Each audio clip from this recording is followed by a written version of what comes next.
I cannot believe we are already into the Arkansas Derby. I We are know. into this final round of preps. Gino Bacola here with Matt DeSantis. Matty, buddy, how you doing? Thanks for joining me today. Yeah, thrilled to be here. And it's been a crazy ride that we're already this far into the prep season. And I mean, it's almost past us at this point, and we're getting ready for the Kentucky Derby. So it's an exciting time to be joining you and talking to you. Now, I got to give you a ton of props. This year in particular, you have been working your butt off, man. You do previews in each week, you do live recaps and reactions to the races as they're going, stuff right afterwards. So you are definitely tuned in, dialed in to all of the preps. I've seen you covering the international ones as well. So before you and I talk about the Oaklawn races this weekend, because that's what we'll be focusing on, there's 4 stakes races at Oaklawn, 3 graded stakes races. It's the Arkansas Derby. So Kentucky Derby points on the line, Kentucky Oaks points on the line. We're going to dive into those races. But since we're talking about the 3-year-old, since we're talking about the Derby and the prep races, I had to get your thoughts real quick on what the current point standings looks like. So as we look at KentuckyDerby.com, here's a look at the leaderboard right now with 2 fills up top, and I will throw it to you for the pronunciation of the number 2, because I know this is a horse that's going to be on a lot of your exotics, right? He absolutely is. Derma Sotogake is Nice. a great Well done. horse that is absolutely can do the distance. And what you saw at the UAE Derby was just a little bit of what he can do. He's not traditionally a front runner. So, I think some people want to classify him as these Japanese horses are going to burn up on the front end. That's not his running style. He inherited that lead because nobody else really wanted to go, and he went, and it was the right tactical decision. But most of his races in Japan, he sits mid-pack. Love this horse. And as we kind of continue down, we saw Kings Barnes get a big win. But as of right now, I mean, we're going to see Forte this weekend in the Gulfstream Park in the Florida Derby. He'd have to take a big step backwards in that race to not feel like he is hands down the horse to beat of all of these right now, right? Yeah, and I think when you look at that field in the Florida Derby, to some extent, if he doesn't win by open lengths, that would almost be an upset. Yeah. Because he's heads and shoulders above the rest of that field. I mean, maybe a horse like Mage makes a little bit of an improvement, but Yeah. he's the class for Yeah. sure. Yeah. And that's, I mean, kind of getting past Forte, practical moves, had a couple big wins, Confidence Game, Mhm. Angel of Empire, Raise Cane, recent big prep winners. We need to see, at least for me, I need to see like another big race from any one of them before I Mhm. really feel like I can put them into like a top tier more than just, hey, good horse might have been the best that day, the way the race shaped up. They may have got the trip. I need to see a little more from this next group. Yeah, I agree with you. And I think honestly, it's funny, the horse that's actually on top of the list in terms of the overall point standings, 2 fills, is kind of not a flashy horse. Obviously, he came Mhm. off a win at the Jeff Ruby, but he feels a little bit, and I'm going to evoke a name that I'm quite fond of. He feels a little bit like Simplification in Mhm. terms of like this horse that's just super honest. He's Honest. got a good foundation. He always runs his race, and he's probably going to end up in the superfecta in some capacity at the Kentucky Derby, even if he's maybe not the flashiest horse with the biggest pedigree. And you got to love that Larry Ravelli's in the Kentucky Derby. Yeah. So just wanted to take a little peek here. And it's kind of interesting to look at horses who are now on the outside looking in. We'll see Rocket Can. We just saw Disarm with a nice effort. On the outside looking in, horses that need the points now are horses like Hit Show, Go Rocket Ride, who we're Mhm. going to see show up in the Santa Anita Derby. And then below them, kind of an interesting sort of group of runners with Reincarnate, who we'll Yeah. see, Skinner, Cyclone Mischief, Verifying, Shadow Dragon, Victory Formation, WNL. Like these are all horses and Mage right Yeah. here who we're going to see running in the next few weekends that all need the points. So that's what'll sort of come into play with this next final prep. Also, remember, these are horses that there is no Kentucky Derby for them if they don't get the points to get in. So they're not able to necessarily worry about a couple races down the line like the horses at the top of the points list have that luxury.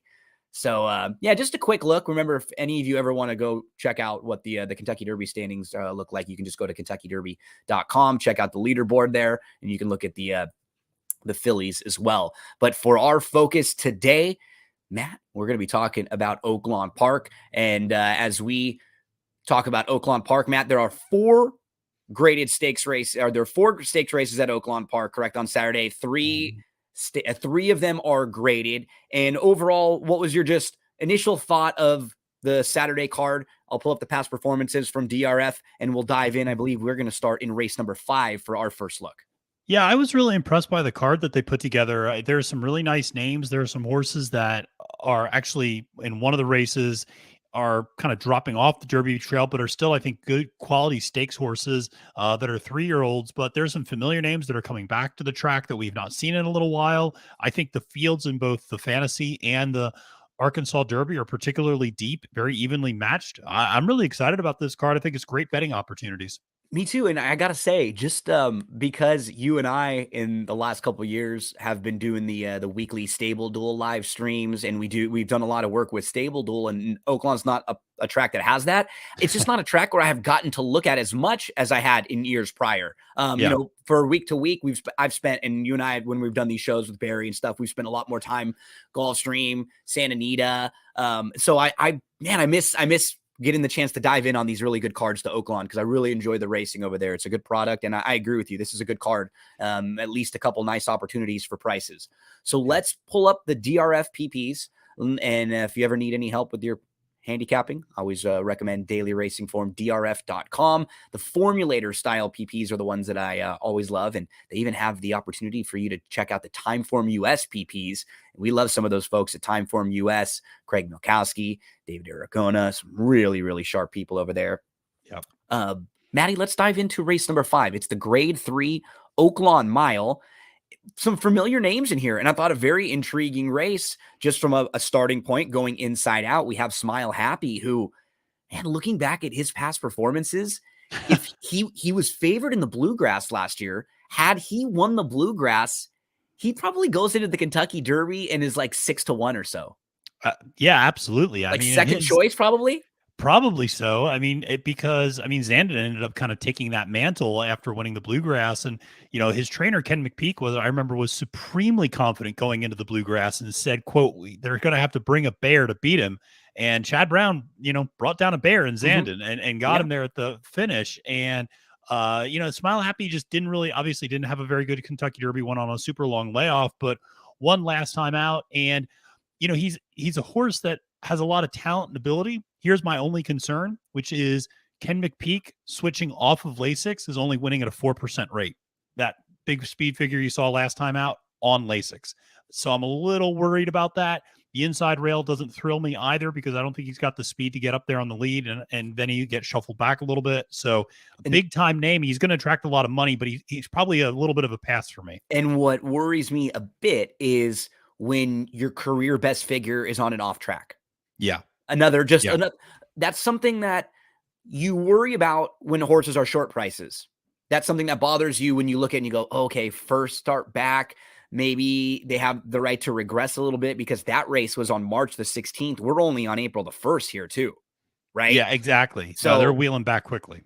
Quick return, best figure ever, came on an off track. Few reasons why you may just be able to look around elsewhere as we kind of continue through this field. From a talking standpoint, going to the outside, Hopper will have a big say in this race. He's lightly raced, and it's pretty tough to knock his last 4. Yeah. He won the grade, he broke his maiden, then he wins the Grade 3 affirmed. Following that, off a long layoff of 6 months, he comes back, he finishes second in the Sand Pass Squall and just gets tired late, as you would expect. And I thought he ran a really good race in the Big Cap, going 1.25 miles. He was hooked super wide. We can pull it up, but talk a little bit about Hopper.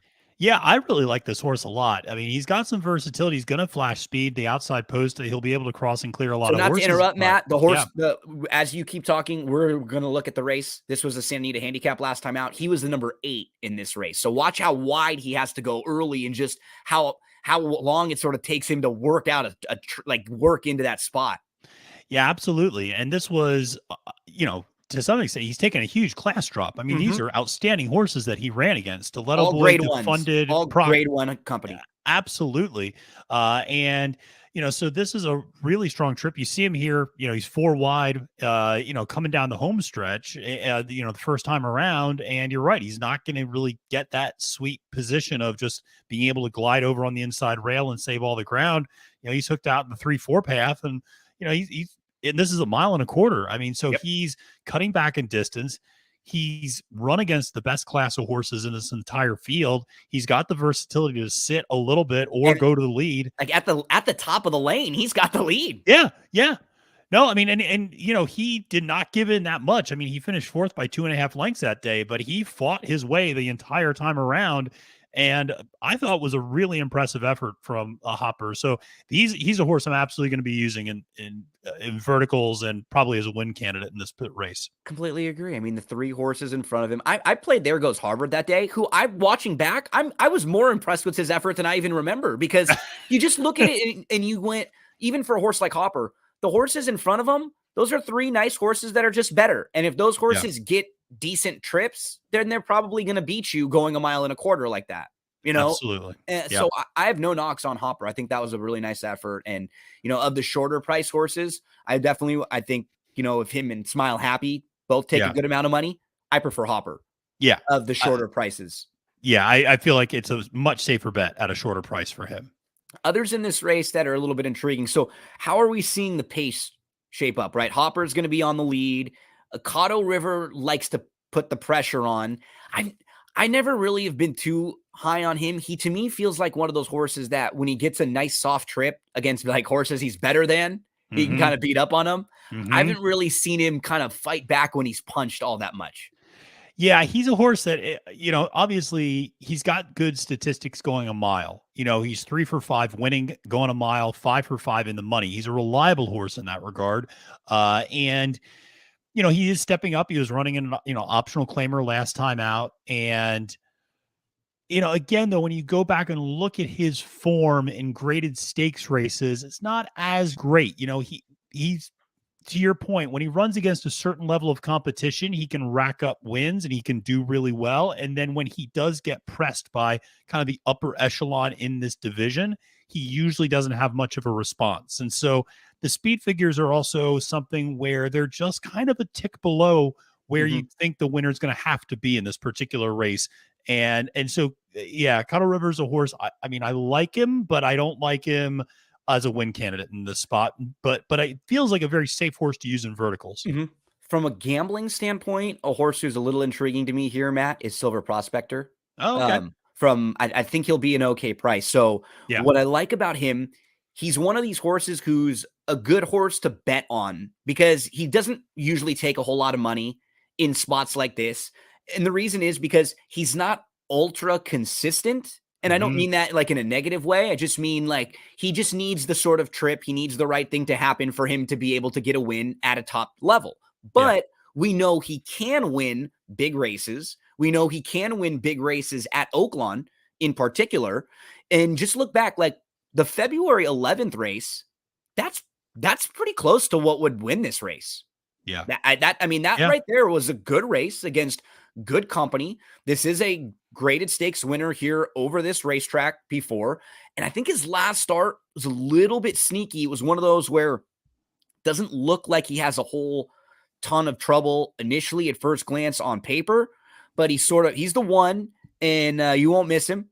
You'll be able to see Silver Prospector here. He's also a horse who's good at the mile. So he hops at the start. Right away. He's a little bit farther back than he would like to be because he's kind of a tactical horse. He can kind of sit pretty close, just a few lengths off. And then right away, he's already right here. You can see he's in tight. They got to grab a hold. He was down inside. He's behind horses and he just doesn't seem very comfortable down there. And now he's at the mercy of just what goes on in front of him. And all of a sudden he's got to sort of sit back. He's got to pull up right here. He loses another length of positioning. And I think it's just a little sneaky when he's sort of buried down there. His race a couple starts back was good, and I know he's capable. So he's a price horse I might be looking at playing in here. Anyone else in here on your radar or intriguing to you? Yeah, I'll say I think the number 3 horse, Hero Status, is a little bit interesting to me. If for Robertino Diodoro with Christian Torres aboard, obviously if you follow Oaklawn, those connections are just dynamite right now. Diodoro winning 25% of his mounts this meet, and Torres is the leading rider at Oaklawn. And This horse took a step up in the Razorback for sure and didn't run particularly well, but that was a tough spot. First time running at Oaklawn and, coming from the West Coast, now has Think been at about Oaklawn for a while. And That's a good group of horses right there. I it mean, is. even Ginobili, Long Range Toddy, Rated R Superstar, those are professional horses. Like Yeah. for legit older horses. Our buddy Law Professor, Last Yeah. Samurai came right back to win the Essex, and he's earned big figures in back-to-back. And then West Will Power had a monster race last weekend. Absolutely. It earned 109 Buyer speed figure in beating Art Collector, who won the Pegasus prior to that. So no real shame in that race there, Yeah. Matt, and going back to the Hopper for me, even early in his career, he wasn't far behind Hopper. So he's always shown ability. Yeah, he's always shown ability. And I think, he didn't really get off that well that day. And, if he gets a little bit closer to the lead, I think that's his game. And he doesn't need the lead. He can sit off a little bit. He's 3 for 4 in the exact at a mile with 2 wins. He's going to be more of a price. And so if you're looking for, especially I think it's something to always pay attention to. Like if the track is carrying speed, then Hero Status and Hopper feel like a really nice exacta pairing potentially because they're going to be 1-2, you'd assume early on. I can really, really expect that they're going to try to show a little bit more speed with him because if you look at his races, the past performances, which we will again in a second, his best races are when he's like right on the lead. He has versatility. He doesn't need the lead. He can sit, but he is really good. I think he's a fighter. He's the 8 in this race. Watch how much faster he is here than it looks like on paper. When we were just looking at the past performances, he's on top. Yep. I mean, he's on top here. He tries to get over, and what happens? He just can't. The 2 horses to his inside go, and it quickly changes the way the whole race looks because now he shuffles back, and like he's quickly all of a sudden in like the 5th spot. Yep, because he's hooked wide, and then you have the several horses coming up on the inside, and you're the other 2. 4 horses got inside of him right there. 2 on the first tier and 2 on the second tier. So he went from 1st to 5th, and now all of a sudden that's just not the trip he wants. Now he's back to 7th because 2 other horses push him out there. I just feel like win or lose, he's going to get more aggressive in this race. They're going to say, we don't want to sit 3 or 4 lengths off like that. It's probably better for us to be pretty close. So he's a little sneaky in here too. The 2 that I thought were the value were Hero Status and Silver Prospector in this race. And then I thought Hopper was the horse to beat for sure. Yeah. Too. Yeah. I think we're all pretty much in alignment on this one. And, it'll be fun. Yeah. Yeah. Could be a good year for Smile Happy, but in this particular race, I think with the big figure, like we said, short turnaround, big figure coming on the slop. And he may even be a little bit better going longer too. Yeah. Yeah. That's the thing is his running style would suggest he might run out of ground going a mile. So a few different reasons to possibly play against Smile Happy. Let's move to race number 8. It's the next stakes race on the card. It's the $200,000 Hot Springs.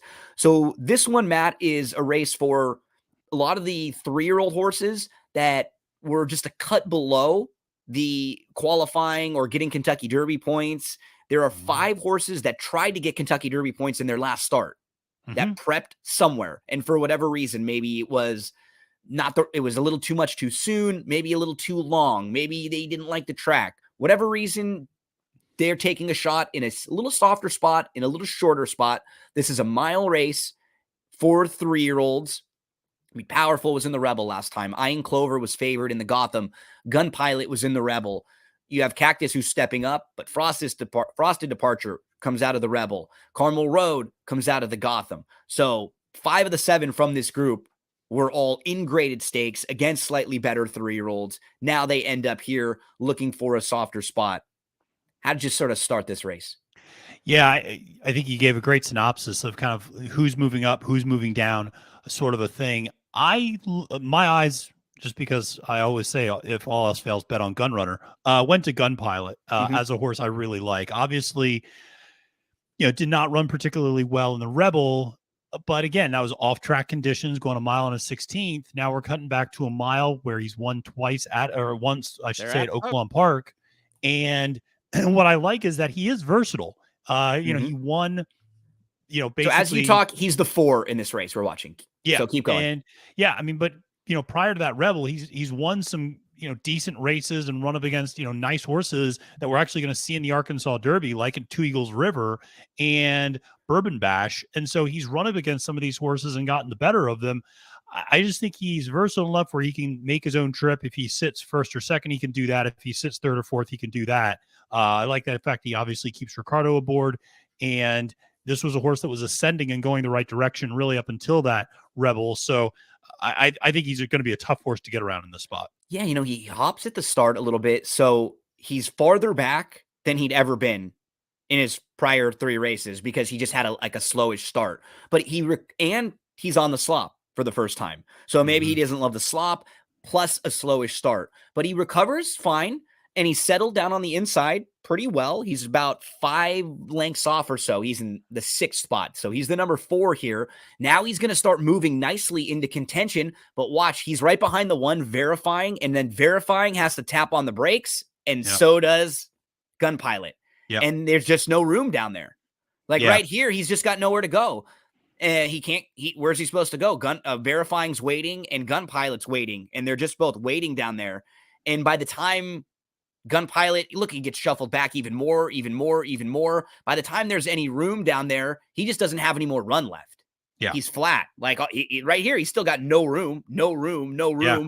He's still waiting down there. He's still waiting right here. A spot closes again in front of him, and it just wraps up. Yeah, I thought it was a pretty sneaky, kind of not great effort, not great trip for him either, too. Like one that you can make a legit excuse for him there. So I think he's the starting point in this race, right? Gun Pilot.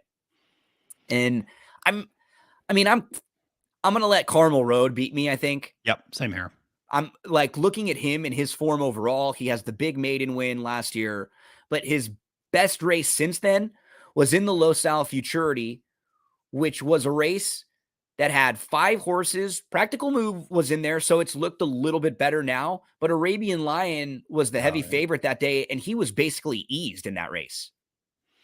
It's hard for me to get a real gauge for how good Carmel Road ran, finishing second in what was basically a 4-horse field and not really showing he didn't show any fight or anything. He wasn't like he was close in that race. They went right by him there. So and I think the other thing to keep in mind, he's now switched barns twice. He was in the Baffert's barn, went to Yak-Teen, now is back with Baffert.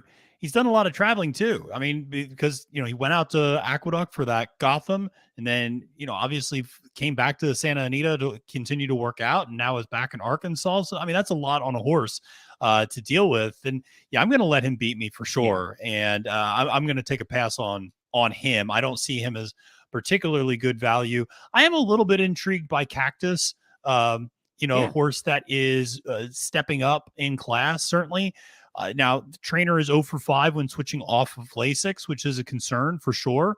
But what I like is, yes, this horse is stretching out on, from sprinting to routing, but his running lines would suggest that he's not a need the lead type of horse. He actually likes coming from behind. So stretching out shouldn't be that much of an issue. His damn Gypsy Judy has won going 2 turns at Laurel before. So, Twirling Candy is perfectly fine in terms of distance pedigree as well. So you assume he can handle the 2 turns a little bit. I don't know. He's probably going to be a pretty big price, but he's a horse I might include in some vertical exotics. Now, we have to at least talk about Eyeing Clover, who was very impressive in his first 2. He was actually favored in the Gotham last time out. And in watching the race, there were plenty of reasons to see why he got a little tired and why he stopped. First off, he's the number 13 in here. So he's way out wide. He has a really tough post in here. You can see he's a little slow. He gets bumped at the start, but he's still able to recover, and he's still pretty close up. But in being close up, he's going to be in between horses, which isn't always the easiest spot. Mm-hmm. Keep in mind, this was his first start going long. This was his first start on an off racetrack. He was also shipping to New York, so there was a lot kind of against him. They tried to take him back out of that spot there, Matt, because he didn't like being in between horses, but he couldn't really get all the way out of there and stay in the clear, because as soon as he backed up, then there were sort of horses that kind of loomed up to his outside a little bit. So he was always sort of in between horses, but I thought he kept traveling well, still dealing with all this traffic, still getting shuffled a little bit. Then he was able to tip to the outside.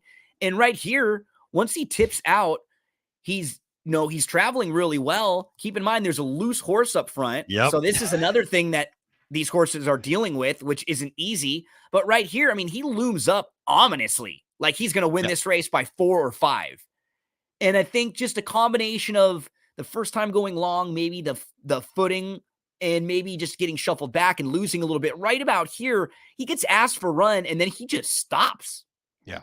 But this was his first time. Like, it didn't bother me. And it looks a little bit worse too, because he's in second, like the whole stretch, and then 2 horses pass him late for 3rd and 4th. So he was probably like the second best horse in this race, and these 2 just got him late. Yeah. He seems like he's got some ability. I agree. That was a bizarre race because of the loose horse, and because the loose horse also like took the inside path in the rail. And so all those horses that were on the lead, it wasn't like, the loose horse, a lot of times the loose horse is so far wide that it's really not a factor. Like, it had to have been a determining factor for a lot of these jockeys. Like, how are they moving these horses? When are they asking to go? Things like that. So it was, I agree with you. I thought it was a troubled trip in a lot of ways, and just that was a hot pace too up front. I mean, they were going 45 and change and 111 and change for the opening half and 3/4. I think this is a really nice horse as well. I should be able to. I think a mile is probably the max distance, but in Brad Cox we trust to some extent. I mean, he's going to put this horse in the right spot, and I definitely like Iron Clover to come back off of like I said, I think a pretty troubled trip here. Yep. Those were the 2. I think that we both seem pretty confident on running big ones in here. Yeah. Gun Pilot, Iron Clover, okay with letting Carmel Road beat me, and just you mentioned Cactus as a fun price. Frosted Departure seems like his best races are sprinting. Yeah. He just seems like he might be wanting to go a little bit shorter. That's a look at race number 8 at Oaklawn Park. 2 more graded stakes races on the card to discuss, and both of these have qualifying points. First up, it's the 10th race. It's the Fantasy, a grade 3 for fillies for 3-year-olds. And how about this for us handicappers? What makes this a puzzle? You have 7 of the fillies in this race that exit the Honeybee, which was a race in the slop. Yep. So not only is it difficult when you have a lot of horses that exit the same race, because then, you have to look at different trouble trips or what kind of trips they got. But I mean, when they run in the slop, you can probably toss that race for a lot of them that don't run well. So from a handicapping standpoint, the horse to just talk about at the beginning is a horse who does love the off track and does love the wet, because she is named Wet Paint, and all 3 of her victories have been on a wet track. Now, she did run well on the synthetic. She didn't really fire on the turf, but we've never seen her on a fast dirt track. And that's a little interesting for a horse like Wet Paint, who will probably be favored in here. And her 3 wins have visually been very impressive. She's run right by. What's hard about that, though, when you're running on a sloppy track or on a wet track, most of the time, half of the field doesn't like it and backs up. So you see bigger margins like that. Like wider margins of victory. What do we do with Wet Paint in here, Maddie? So I'm going to fade Wet Paint in this spot. Me too. I'm going to try to beat this favorite. I really like her. I mean, she does have like a visually impressive style. I actually kind of joke with people. She's a more successful version of Red Route 1 because she actually gets home and she wins. She's won. She doesn't just like hit the board. And but that's a dicey running style in general to be reliant upon. We just saw that this past weekend at the Louisiana Derby with Instant Coffee. When you are a little bit pace dependent, when you're coming from the back, a lot of things have to go right for you to get home. And the fact she's never been on a dry, fast track, I think, is a huge question mark. And I'm willing to try to beat her in this spot with all those factors into consideration. And the other thing is, if you look at her speed figure numbers, they aren't really that much better than a lot of these other horses in the field. So it's not as if she's, towering over these other horses in terms of speed figures. It's just, she's been able to pull off 3 great victories, but I'll try to beat her here and get a little bit more of a price. Totally agree. Now, we're trying to beat her. Who are you looking at as playable in here? Yeah, I'm looking at the inside. She's looking at Lucky. Yeah. I like I like this the horse a three lot. inside horses, to be honest. I think they're all sort of playable if you're trying to beat the favorite. Yeah. Yeah, it's funny. I have two of those three written in my notes as well, and I like Grand Love too. But she's looking at Lucky. I, I really like a lot, and I'll say she lost to a horse last time out, Punch Bowl, who I think might be really, really good. Yep. Who we're going to see up at the Ashland actually in a Yep. couple of weeks at Keeneland. So I don't think there's any disrespect there. She's run against Positano Sunset, who's a nice horse as well in the past. I like her running style a lot. She's got the speed to escape the rail, but she doesn't need the lead. And I like the fact she's going to probably, carve out a pretty good trip for her. Matt Shire doesn't run many horses, but listen, he's winning a 24% clip there. You got Christian Torres, who I mentioned earlier, on the ride. I know this horse can handle the distance, and I just really like her in this spot. I think she's definitely playable, and I think is going to be in pretty good form. And that maiden special weight victory is actually a faster buyer speed figure than anything Wet Paint's ever done. Yep. And she is the 3 in this race that we're watching right here. She has a nice start, and then she kind of settles inside 4th. She's able to angle off to the 2 path. Just sort of watching her too. I like that she's pretty handy. Even like right there, they tip her to the outside. Some horses don't do that. Horses don't always respond that instantly. They moved her to the 2 path. She's in a nice spot there, but she does get caught in between horses. She's in the second flight. And I mean, you watch this race, like you said, she's good. This is like a winning effort. Yeah. She just runs into a horse who's better and who earned an 89 buyer speed figure in winning and is 2 for 2. She's the 3 in here. She looms up to the outside, and right here, she looks like she's going to, really put a little pressure. And this is just a nice animal who turns her away and kicks on. Like there's no shame in this effort. She's well clear of the rest in here. I think she's 4+ lengths clear of the 3rd place finisher. She again should save ground nicely. And I think it's a really nice spot for her, Matt. She's looking lucky is definitely going to be on my exotics and my late tickets here. Yeah. And I'm interested in hearing you talk a little bit about Grand Love, if you like that horse, because that's an interesting one for me as well. Yep. If you look at Grand Love's form overall, she was a really fast horse early in her career. Yes. Very fast, wins at Saratoga. And then when they stretch her out, we didn't know really what to think of her because in her first start going long in the Pocahontas, she just sort of stops. And then her next start is in the Breeders' Cup. So sometimes it's tough to gauge because you're facing the toughest horses there in her class.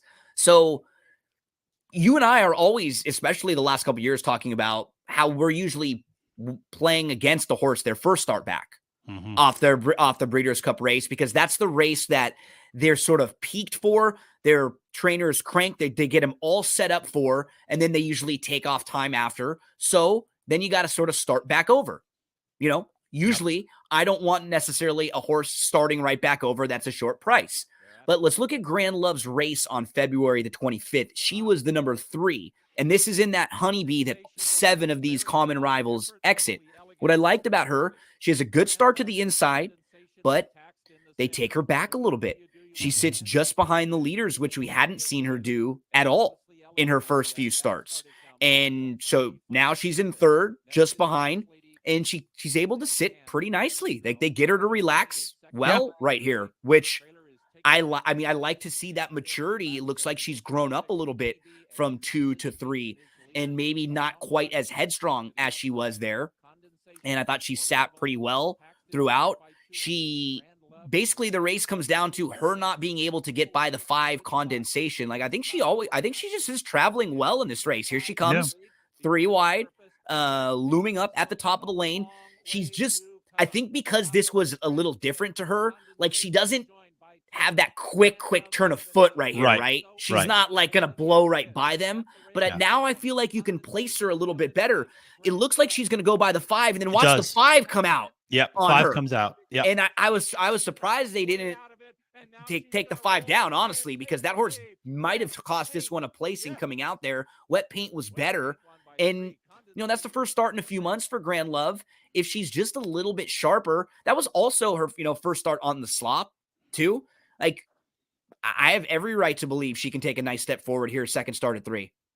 Yeah, absolutely. And I think the question with Asmussen and Tyler Gaffleone on Grand Love is going to be, what do you do? Because Condensation, the 5 in that particular race, is back in this race. It's right back here again. And so do you sit off of Condensation again? Do you try to get ahead? Do you try to sit off of, do you try to get that 2-path and basically sit off the hindquarter of the horse? Like, what do you try to do? Yep. So I think tactically there's some interesting things here, but I agree with you. I think second back from that layoff, you would assume you're going to see the best version of Grand Love, and you saw a pretty darn good version of her last time out.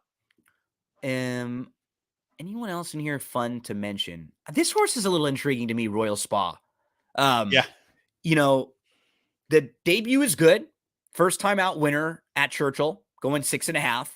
Then in the second start, runs in a graded stakes race, going 1 1/8 in start number 2.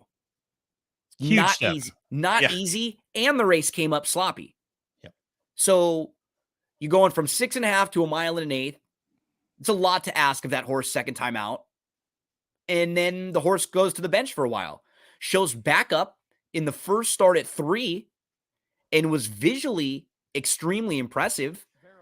And at least now, when this horse, Royal Spa, who's the number 1 in this race that we're watching right now, Matt, when she stretches back out again, at least she has the foundation of a 1 1/8 race and 3 other races overall, right? She's just got a little bit more foundation. She's older now, so it's not asking quite as much as it was asking a horse in their second career start at 2 at Aqueduct in the slop going 1 1/8. Yeah, absolutely. And, that Demoiselle is asking a lot for any filly at that point, particularly one that's only had 1 career race to this point. You're running against Julia Shining, Affirmative Lady, awesome Gambling Girl. Yeah, these are really good horses. And you only lose by 4 3/4 of a length. I mean, you don't get blown out. And so, I think horse can absolutely handle the distance. I like your point about the foundation. The works have looked very solid.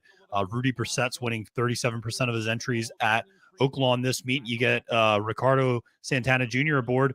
Those two have teamed up to win 47% of their mounts at Oaklawn Park. So, with a $4.47 ROI, which is, you and I joke around a lot.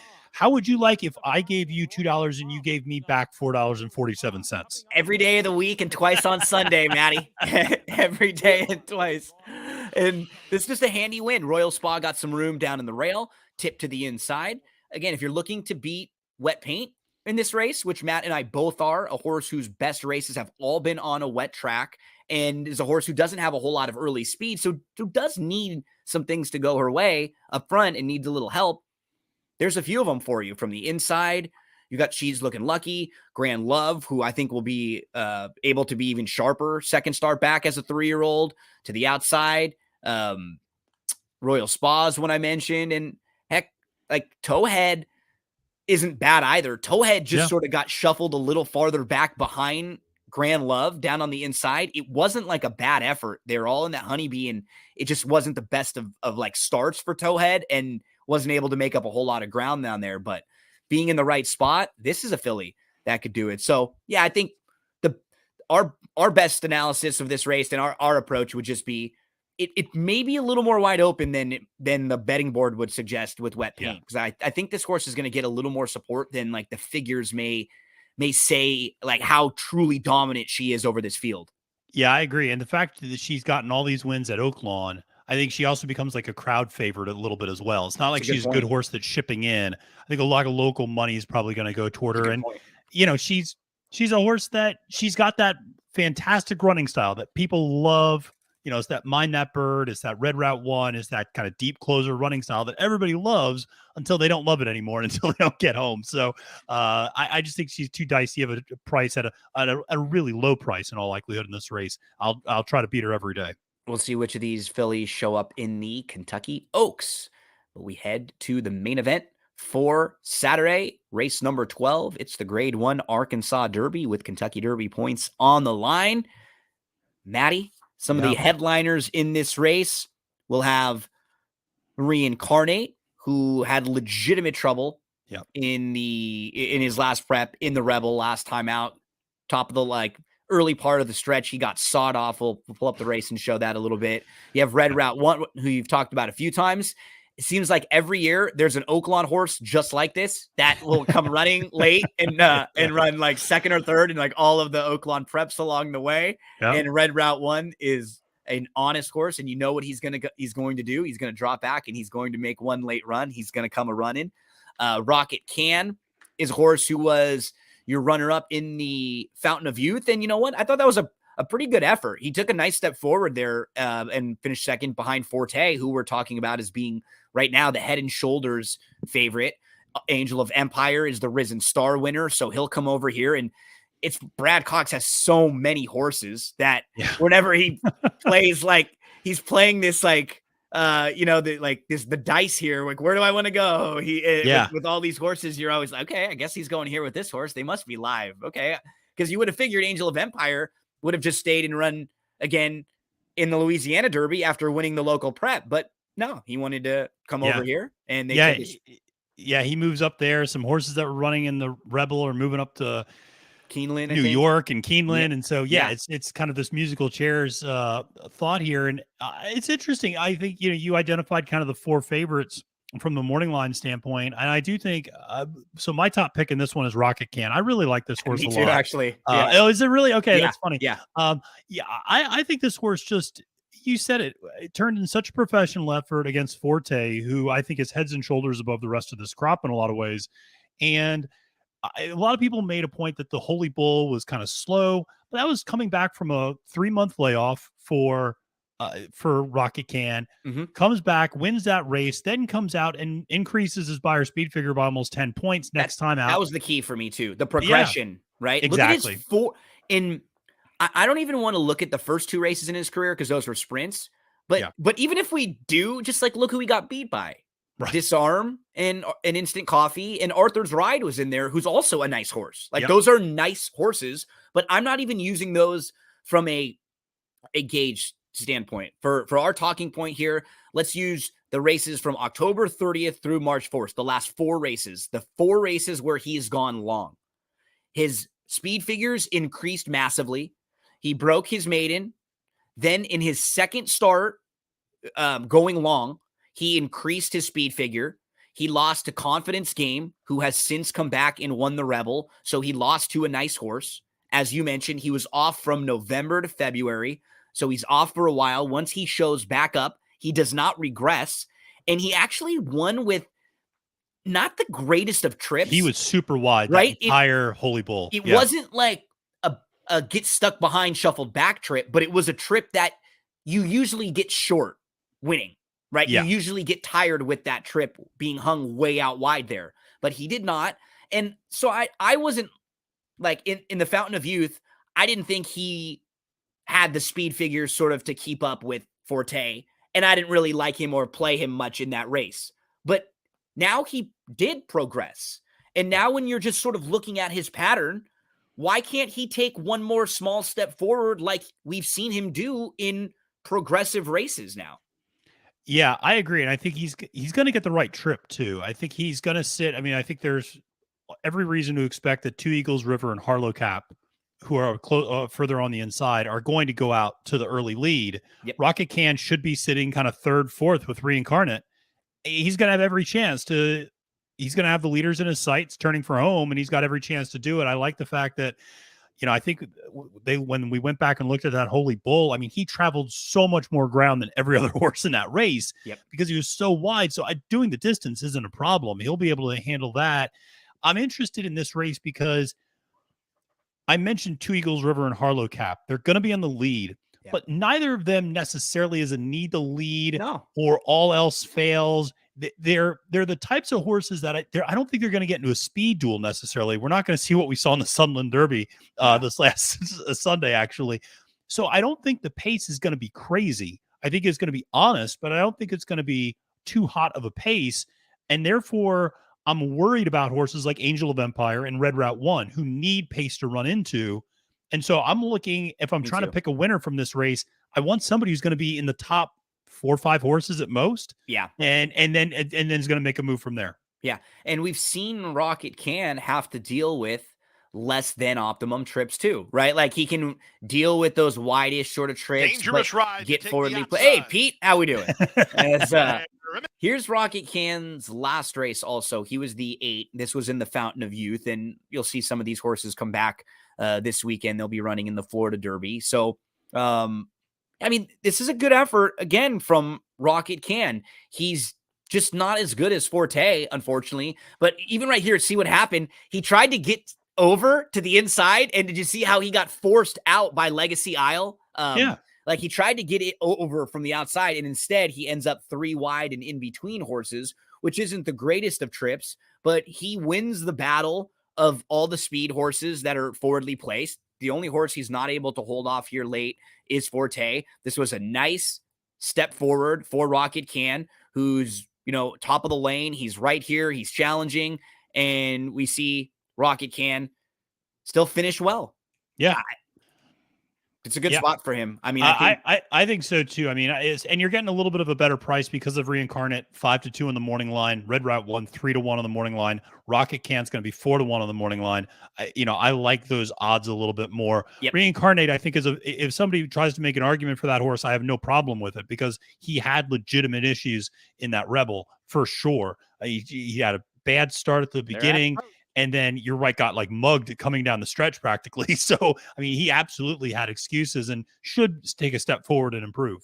So the 2 horses in this race to really keep an eye on are the 3 and the 6. That's Reincarnate and Red Route 1. So Reincarnate, we see he already misses the break. And remember, prior to this, he was speed. He was a speed horse. He was going to be on the lead or forwardly placed. So now all of a sudden, way different tactics for him, something that he's not dealt with. He's towards the back in a sloppy racetrack. He's dealing with all of that. And then we know our buddy Red Route 1, where he's going to be way back here. 19 lengths back. Yeah. Way back here. And then, verifying. Every time I watch this race, it gets frustrating a little bit because he has space here, but then he sort of gets trapped again, and he just doesn't really get a chance. We'll see him show up soon.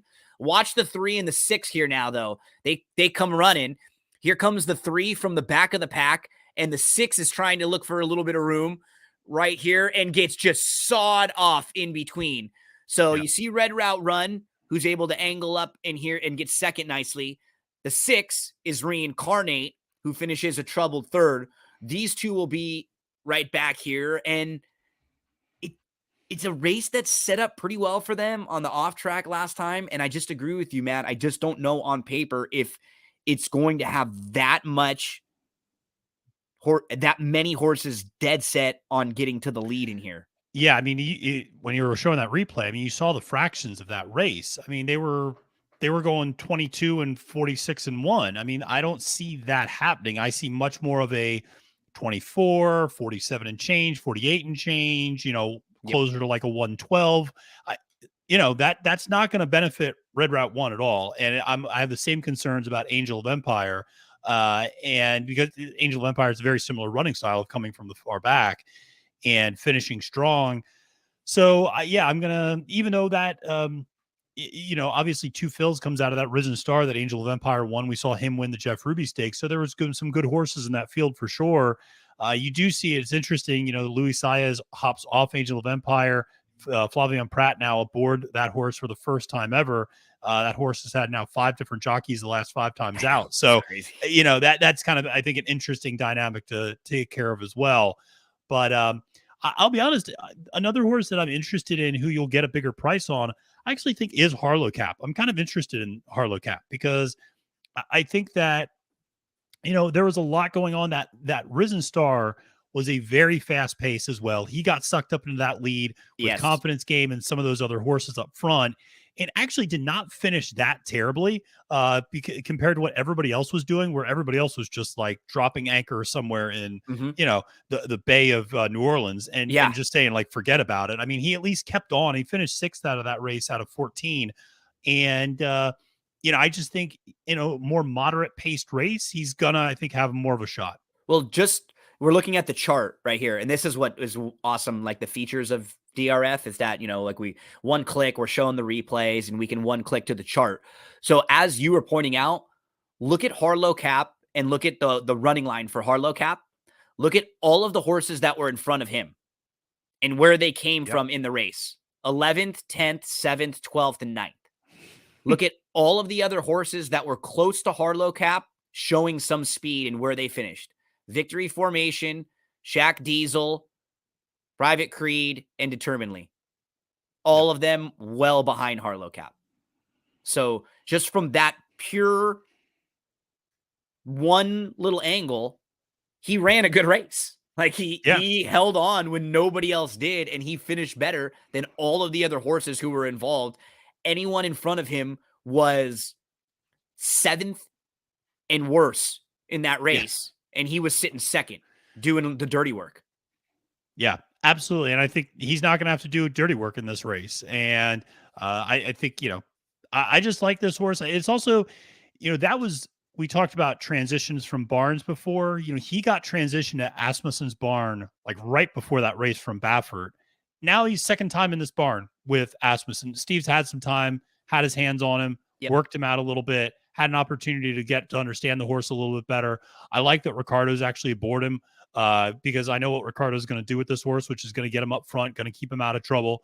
And I think Harlow Cap at a big price on the morning line, 15-1, might not be the worst of all options to include on a vertical, because even if he doesn't win, even if you think maybe Rocket Can gets there, I don't think he's going to give up. And I think he's going to hang on and continue to run well to hit the board.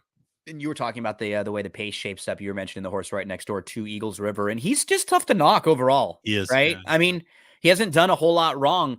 Victory Formation, he came back to work recently. He's a nice horse who's like capable of big races. He was 3 for 3 before. He just didn't really fire in the Risen Star, didn't like really coming off the pace. Maybe didn't love the track, just combination of things, but he missed the work. But I think he's come back and recently worked. And then, the race came back live, that race behind Victory Formation.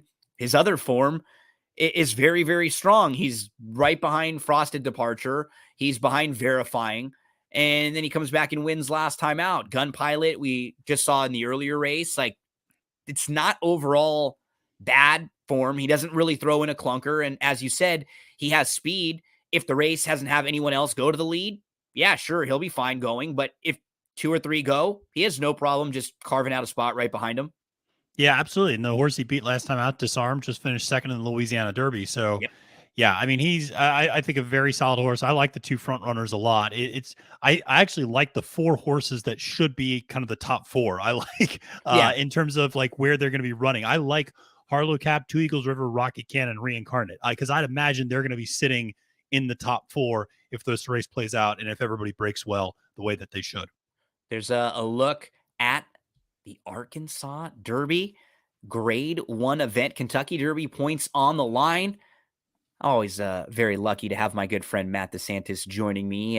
If you don't hang out with us on Friday mornings, come and do so sometime. I don't think we're going to do one this week just because you and Barry are going to Florida. You and Barry are going out to Florida. So maybe we'll do some like individual videos and stuff. And next week, we'll definitely get back into it with Santa Anita Derby and with Keeneland opening up. And we always go Friday morning, 10 o'clock a.m. Eastern time for This Weekend in Stable Duel. Just like what Matt and I were doing right here. We go through our best bets, but on that show, why it's a little bit unique and different, we only give out horses that are 5-1 and above for our weekend best bets. So we are living in the no chalk zone. That's every Friday morning, 10 o'clock a.m. Eastern time on Twitter. If you follow me, if you follow Stable Duel or at Stable Duel, that'll stream live right there on social media.